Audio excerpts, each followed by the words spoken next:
A coffee culture thanks to the French, flash-fried seaweed, and cooking a delicious stew for all your friends. This week, we're in Luang Prabang, Laos. Traveling the world to bring you delicious dishes, tasty beverages, and interesting experiences. This is the Destination Eat Drink Podcast on the Radio Misfits Podcast Network.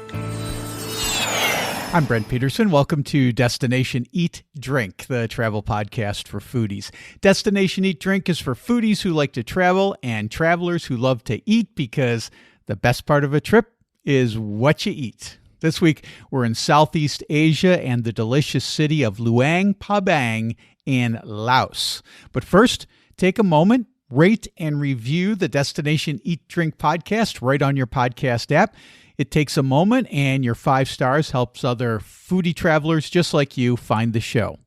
There's also a brand new foodie travel guide for you to check out. It's one of my favorite underrated cities in Italy, Pescara, right on the Adriatic Sea. There's a delicious pastry named after a bird, traditional fishing platforms that have been transformed into restaurants, and some of Italy's best coffee. You can download your copy at buymeacoffee.com/Destination Eat Drink. Somsack Pet Salme is a foodie tour guide from a chef's tour at achefstour.com. In his hometown of Luang Prabang, Laos, he takes hungry travelers around his city to taste the best coffee and dishes in Luang Prabang, and he tells me about his city's vibrant night market, how seaweed helps young people in a tough job market, and some delicious soups and stews. Somsack also shares what life was like for him as a Buddhist monk when he was a young man, and it's an incredibly interesting and delicious conversation, and I'm starving, so let's eat. Destination Eat Drink.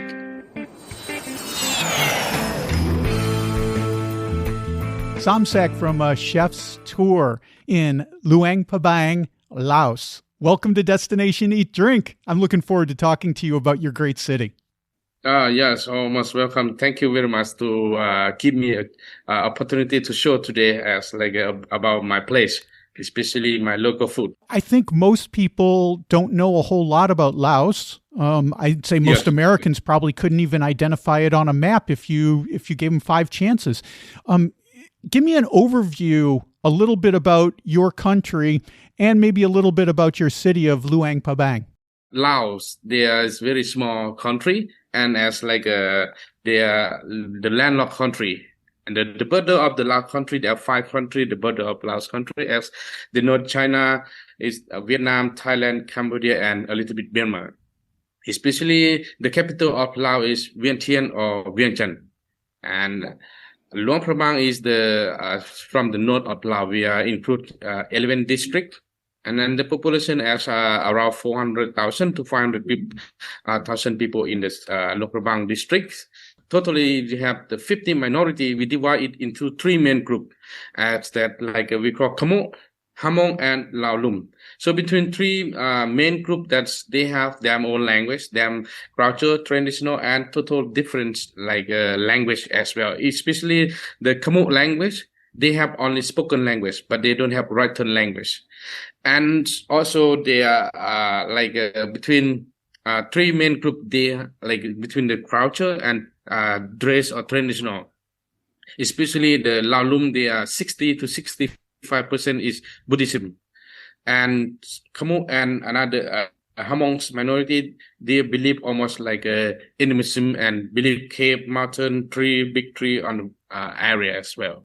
The little bit of reading that I did about your city did indicate that there is a very strong Buddhist culture there. Yes. Before we get into the food, Somsack, are there Buddhist sites that we should see when we come to your city in order to understand the culture and really enjoy the city? Yes, definitely. In especially Luang Prabang is very strengthened about the Buddhism as well. And we I have been a monk before, so I gonna a little bit experience about the Buddhist.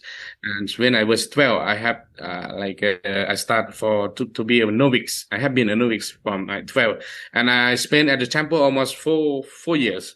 So why is this important between the Buddhism and strength in for the man, and it's why the woman is not become like a monks in the temple. Between if we can compare between like a Buddhism is very like power in Laos, especially the young people who stay in the remote area. So if we can compare. If you stay in the remote area, you have less like education, less opportunity, less you have to ask everything from your parents, especially if you stay in the farm. You have to and you stay in the village, you have to ask the money to your parents for studies from 12 years old. So I have to ask, ma'am, please give me money. I want to go to school. Ma'am, please give me money. I want to go for buy this thing. So this is why is the Buddhist is more power to the young people and to the Lao people, because they give more opportunity for the young people. They can improve themselves. They can when we come to stay at the temple, we have more opportunity to study. We have more experience. We have friends.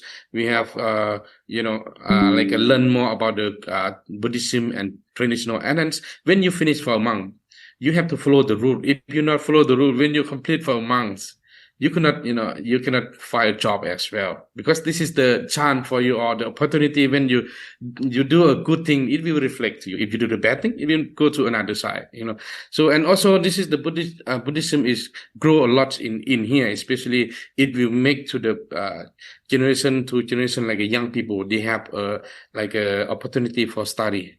And if we ask for the women, no. But for women, they can be a nun, but they have no school for a woman. And also, the Buddhists, especially in Luang Prabang, they choosing first, they can stay whole life in the temple, because it's gonna teach them. They can learn more. They can teach at the student from the temple or all over there. And second thing, they can be a monk, especially they can stay at a peaceful place, peaceful area from the mountain, from other place for learning, for practice by themselves. And the last thing is they become a monk for education, and then stay at it until they finish the education, and they stop a monk and they find a job. And this also the more powerful for the Lao people, especially the Buddhism, as when you come to Luang Prabang, especially you will find every place is the temple is there. And also another special one is the cave. They are in the cave, we call Ting Cave. There's around 4,000 Buddha images or statues inside the cave there. And so if you have a chance, you can come visit even the cave or the museum, or especially the favorite place is waterfall there. So it's very, very wonderful place and very nice area for you as well. So Somsack, you do the tour with a chef's tour in your city of Luang Prabang. Tell me a little bit about how we will go on this tour, and a few of the things that we'll see. So I'm happy to take you to Rome and to enjoy about the local foods, especially in Luang Prabang. As first, we're gonna start our tour from here. We will go by walk and visit the temple, and visit the Kai Pan area, and we visit the laugh, and then the fish pan pa. After that, we will walk through to the street food, and we will try the a local food.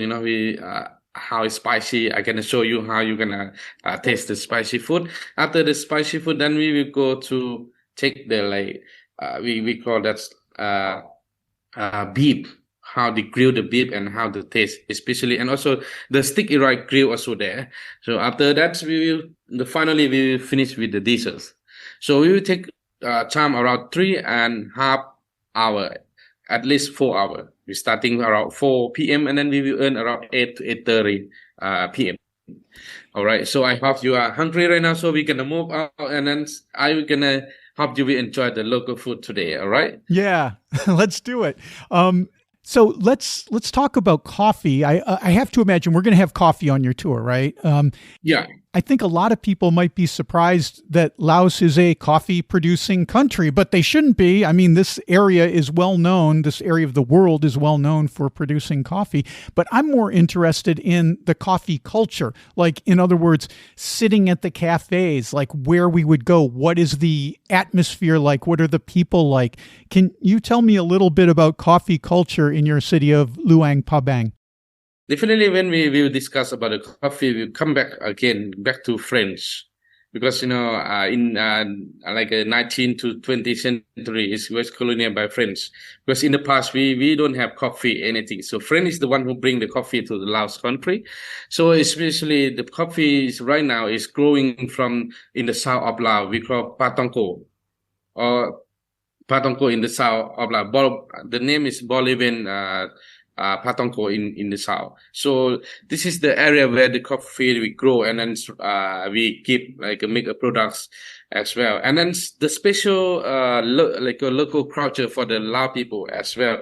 Especially we call that Pasanium restaurant. That place is very it means that place is daily open to the another country. And also that coffee is very original and very make the people they can earn, they can and also when we in the mornings you just call the name Pasanium coffee, all the people they will know that place is gonna that place is gonna be amazing place, because you can sit and then you can start seeing the road, you can seeing the Mekong River is on the side there. It's very convenient, but it's very small shop. But the main thing is the specifics as the coffee is they make a fire and they make they boil it with the charcoal.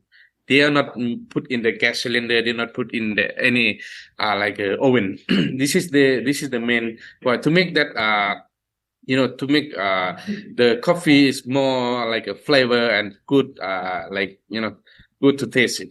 And also especially we got the black coffee. This is very local people, especially the foreigner they visit to Laos country.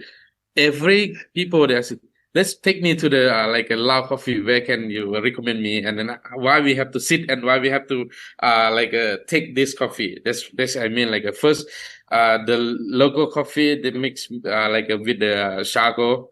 And then the second is the coffee is they bring from the south of Laos, and then it's the original one as well. I want to ask you about a few specific dishes in your city, Yes, and you can talk about these and where we would get them or how we would enjoy them. And the first one I want to talk about, it's called kai pen, all right. and it's kind of a seaweed or a river algae. And it sounded to me a little bit like nori. And I love nori. I love nori wrapped with rice. And so it sounded kind of similar. What can you tell me about kai pen? All right, this is also very nice as well. So I'm gonna keep a little bit share about what's the kai pen. So kai pen is that is very popular, especially in Luang Prabang, and also in the remote area from the river. And we have the seasons when we collect the kai pen. We're not direct to when the raining season not possible to collect the kai pen, because this is we call the river weave. Where is the flower? It grow from the river. It's like a green colored one. So we can take it step by step. And also it is very difficult when we go, if you are not properly for cleaning it, or remove the mud, remove the sand, or remove the debris. Also we have to keep quickly cleaning it.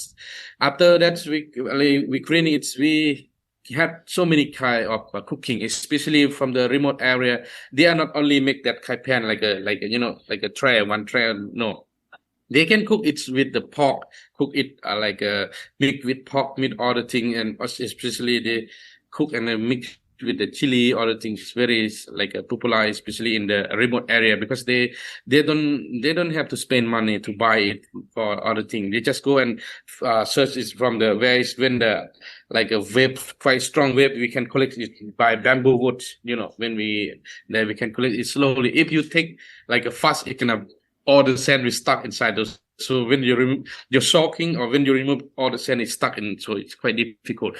And the second thing, kai pan is very helpful for the especially right now they have the shop, a restaurant for Kaipan. They keep more opportunity for the like young people. Because the young people, they're from the remote area, or especially the village, they don't have a chance. They are not coming among because they are lady, right? So they have a chance to come, and they keep volunteer for the young people, young, especially the Lao young people. They can study, and then they can serve for the customer, and then they keep the salary for all, and they have a room, all the things keep to the like a local people. That restaurant is very specific. Is the name of the restaurant is Kaipan Restaurant.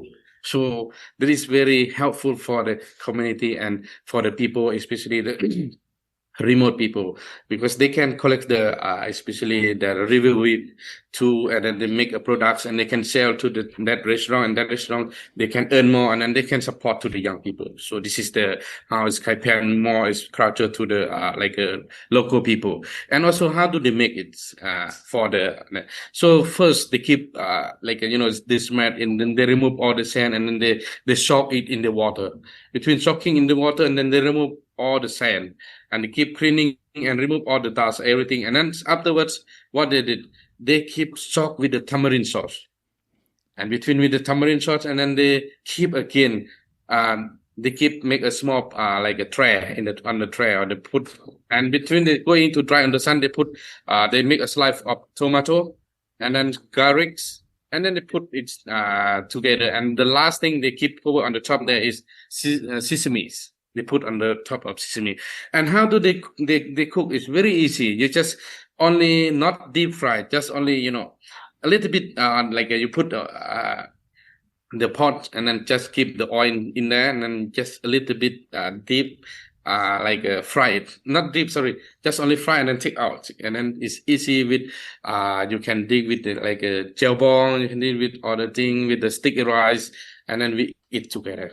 Yeah, so you flash fry it, so it's crispy. It's nice and crispy. It's almost like a potato chip. If I want to give something for Americans to understand, of course, it doesn't taste like a potato chip, but kind of maybe has the texture of it because it's been flash fried. And then you mentioned something that I was going to ask you about next, Somsack, and that's the jiao bong. This is what, like a dipping sauce? Is that what it is? You dip the kaipan in there? So for Bong, they have like how to say, this is like a dry chili. They keep dry chili, and then they keep make a powder. After they make a powder chili, and then they mix with the galanka. Galanka is mixed inside the garlic also, but not that much. And then they mix all the herb inside there. Between that, the same time, garlic, galanka, and then chili definitely. And also they mix with the buffalo skin also. Mm-hmm. So they have two kinds. If they don't like the buffalo skin, they will select another thing. If they want the buffalo skin, they include the buffalo skin inside. And also this jiao bong is very popular, especially in Luang Prabang. And this jiao bong is quite a little bit sweet, and then taste is very, very good flavor when you keep tasting. So I hope you will come and join next time. I'm gonna show you again when I when we're sitting, and then I say, okay, this is jiao bong. This is another. This is like a chili plate, and very popular in Luang Prabang as well. I want to talk about soups and stews because it looks like that's very popular in Laos, and especially in your city as well. So the first one I want to mention is called orlam. What can you tell me about this? Because it sounds absolutely delicious. All right. Yeah, thank you very much. Definitely for orlam, this is very, when I stay in India, I used to cook by myself, and I love cooking very much. That's why I become a chef of tour. And cooking is, when I cook, all my friends, they come, hey, bro, what is this? Why the taste is quite different in my place? I say, hey, this is like my style or Lao style. So if you want to try to learn, I can explain you. So first, if you want to make orlam, first what you have to prepare. They have a lot of you can make like beef, fish, pork, chicken, any kind of animal. But first, you have to grill it first. When you grill it, like the smell coming, the flavor of the it coming is better when when you boil it. After you grill, and then you remove from grilling outside, and then you make a fire, and then between make a fire again, you put the pot in the fire and you boil it between you boil it, you mix with the garlics, you mix with chili, you mix with young eggplant, you mix with like how to say, the sticky rice. But the sticky rice you have to make sticky, because if you don't make sticky, the water of the soup is not a little bit sticky. So between you put the sticky rice, you have to a little bit grill the sticky rice. You grill the sticky rice to make it again the flavor of the sticky rice from the soup you come. So this is the ingredient, and then we put when at the last. After that, we have to boil it, all the thing mixed together. And then after we boil all the thing mixed, especially the eggplant also there, and then we put the beef like a grill also inside there. After we take it out and we keep like a smith or powder, it's a little bit powder to break the eggplant, to break the chili, to break all the things. After that, we come back to mix it again. And then we put again, we call that like a elephant ear mushroom, the black one. That's we call elephant ear mushroom. And then we add with the leaf, we mix with the shallot, we mix with the spring onions, and then the last is like coriander leaf. We mix together there. And the flavor will come very, very good. And finally, we make a sticky rice. Definitely in my place, morning, afternoon, and all meal, we used to eat like a sticky rice. So from morning, every day we how do we cook the sticky rice? We have to soak the rice right in the water, and then we around 1 hour, and then we remove the can air, the dust in the rice, and then we keep cleaning it properly. Again, we make a fire, and we put the pots in there, and then this is different. We have to steam it with the bamboo basket. So we take all the rice, put in the bamboo basket, and then we keep steam the rice around 1 hour. After that, we finish definitely for all lamb, and then sticky rice we mix together, and then we eat by hand, step by step. Yeah, it sounds like a very involved process, Somsack. And I imagine your friends in India, you were there studying. I imagine your friends in India were very sad to see you go, because they wouldn't have your delicious orlam anymore. I wonder if they learned how to make it themselves, because it sounds like you've got a great recipe going there.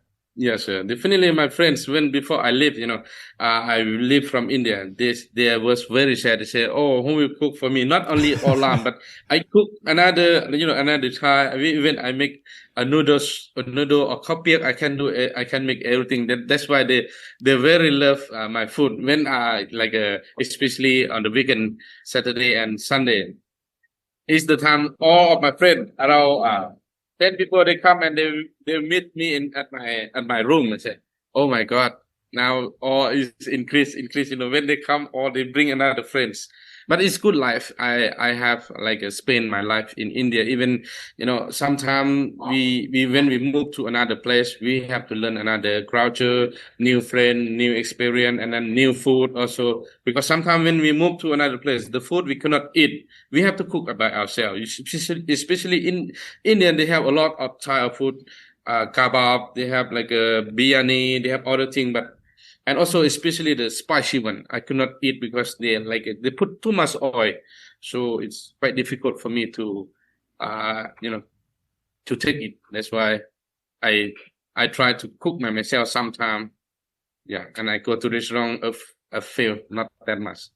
Yeah, here in Portugal, a lot of Southern Asians have moved to our city, and I think that they have the same issue, that they can't find a lot of or at least for a while, they couldn't find a lot of the stuff that they wanted to cook with. So now what's happening is you're seeing a lot of restaurants and grocery stores opening up that are catering specifically to these people, so that you can find a lot of these ingredients that you normally couldn't find in Portugal. Things like star anise and specific kinds of cinnamon and specific kinds of rice that you normally wouldn't be able to find in Portugal, but now are starting to show up more frequently. And it makes for a much more diverse and interesting cuisine here in our city and throughout Portugal. But I did want to ask you, Somsack, about another soup.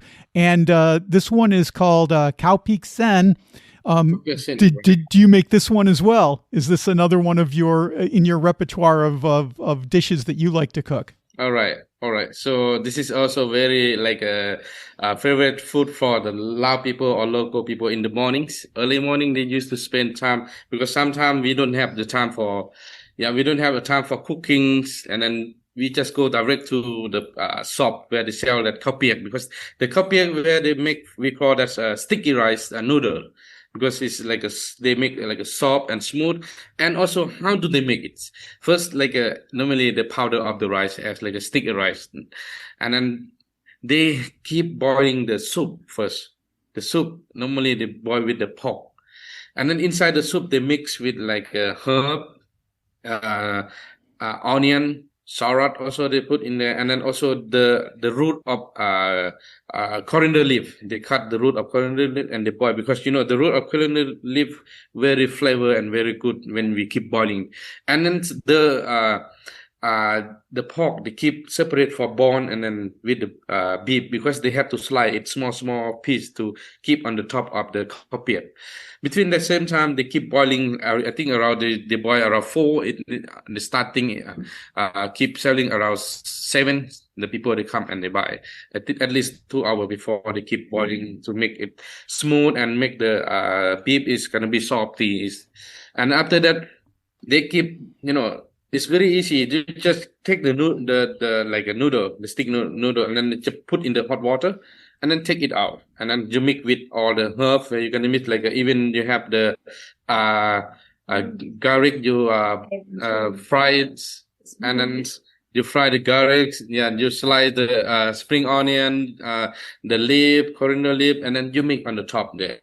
And depend on the people. Some people they want, I want to include with eggs, so they boil a little bit eggs, like a half full eggs, and they put on the top there, and then they put the hot water there, and it's the comfortable for take the soup. And between the same time they mix with the like a chili. They separate the chili like a chili powder, and they cook it, and then they have a soya sauce, they have fish sauce, the other thing to mix together there, and also sugar. If you want a little bit spicy, you can mix with the sugar. If you don't want, then eat out of the sugar. So this is about the kopiak. How it tastes. I will bring you also.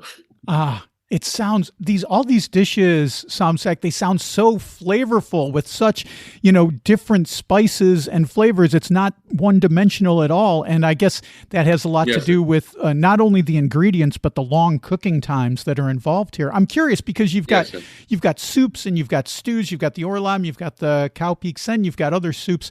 Are these typically street foods that we would enjoy? Or are these like sit-down restaurants more formal? Where would we get these types of dishes? So for this one, normally for this, we have to sit down at like the local restaurants, almost 50 years. And for this local restaurant, they open since we have a kings. And right now we have no king in our place.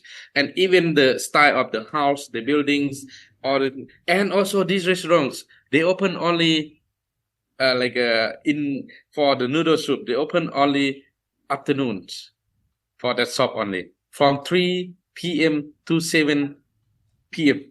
That's why this is at the same time they're gonna be full of people who sitting around there, because the soup is also very good, and then the price not like it's not too high, because they're taking from the local people. And also the special one as well. They are cooking with the charcoal or with the wood. They make a firewood, and the smell will coming from that flavor from the wood is coming as well when you keep boiling, because it's quite different when you put with the oven or gas cylinder. It's quite totally different each other. In Southeast Asia, night markets are very popular, and I'm wondering, do you guys have a night market that you guys visit on your tour, the chef's tour?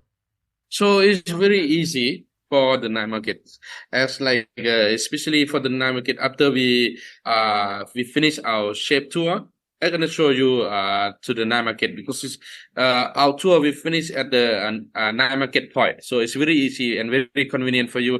And even the street food is also very close to the night market. So between the night market, they were selling a lot of things, especially from the local people, handmade, handcraft. They make from another side, and also they make from the bomb, which explode from the past. And also they make with the wood or like a bamboo, also basket, everything on the market, and also especially the cotton clothes, everything where it's make were making from the local people, and also the paper we call paper village, as mean where they make the bark tree or mulberry tree. That is also very popular about how they make the culture like a traditional of the village temple. All the thing they keep painting or they keep make it more beautiful to sell to the customer. And another thing is more important. When you walk past, you will see that's like on the right hand side, they have so many type of like food from Asian country. So there's a lot of type of food there, and you can you can relax and take your time for drinkings after we finish our tour. So I hope you will enjoy your food tour, and then take your time for sitting and then enjoy for like a Lao beer. Oh, a beer. What kind of Laotian beer should we enjoy? This is a beer Lao. This is not. This is very flavor of Laos, like a Laos country, and also there is not that much like a high percentage. There are 6% for one bottle, and the brochure or where the place is they are like making is in the capital of Laos, and they keep a surprise spread in another province. And also this is not only the like a La beer, we have another Luang Prabang beer also there, black beer also there. And this is also beer Lao also not only keep you like a hangover or keep you drunk, but when you drink we have to keep like a spit or paste for your stomach. And also the La beer can keep support to the young people for like a study in every year in the university, in the college, in other things. So they keep support to the La people as well. It's good. And I think, most Southeast Asian beers that I've come across have been rather light, kind of like lager, because you can't have a heavy, hoppy beer competing with all of these flavors that you're eating at the same time, these flavorful soups and all these other dishes that you've got. So you've got to have something light and crisp to kind of cut through all of those heavy flavors. And it sounds like it would be a perfect end to our evening in Laos to have a nice, cool, crisp, refreshing Lao beer. So I think that would be fantastic. Well, Somsack from A Chef's Tour, it's been great talking to you about Luang Prabang. This is a place people need to put on their list when they're visiting Asia, Southeast Asia specifically, because it sounds fascinating and it sounds like, it's a very overlooked place that shouldn't be overlooked when tourists come to Southeast Asia. So thanks for sharing all of your knowledge about this wonderful place. I appreciate having you on the podcast today. Yes, I would like to say thank you very much for you give me this opportunity to keep you explore my place. But even you are not rich, I hope you will have a chance and visit my place one for the future. And I bless you have a good health, healthy and safety and stronger. I hope to see you soon. Thank you very much. Khop chai lalai in my language. Okay, that's Somsack from A Chef's Tour. You can book a tour with Somsack at achefstour.com. And it would certainly be a tasty and informative tour, that's for sure. And if you want to hear more from Somsack, I've got the entire interview available for my Substack members. He tells me more about his life as a monk in Laos and goes into more detail about some of the ethnic groups in his country, plus the time Barack Obama visited Laos. Become a member of my Substack and listen to that interview at destinationeatdrink.substack.com. Well, that's it for this week. Next week, we are in Venice for fresh fish, Palermo for pistachios, durian in Kuala Lumpur, and mole in Mexico City. It's some of the best markets in the world. Don't miss that. Until then, there's lots of foodie travel at destinationeatdrink.com. I just posted a brand new video about the best street food from our Italy road trip. There's crescentina in Bologna, fried polenta in Bari, rustico in Monopoly, and much more. You can see that by clicking on the video tab at destinationeatdrink.com or go to my YouTube channel. That's youtube.com/@destinationeatdrink. 946. There's also a brand new story I just posted about a special pastry from Abruzzo, Italy. It's filled with jam made from wine grapes. Read that at destinationeatdrink.com/blog. And foodie travelers should check out my Foodie Travel Guide ebooks. I've got guides to the best things to eat and drink and things to do in cities in Spain, Italy, Portugal, Belgium, and lots more. You can check them all out at buymeacoffee.com/destinationeatdrink. Destination Eat Drink is distributed by the Radio Misfits Podcast Network and Ed Silla. Thanks, Ed. I'm Brent Peterson, and I'll see you down the road.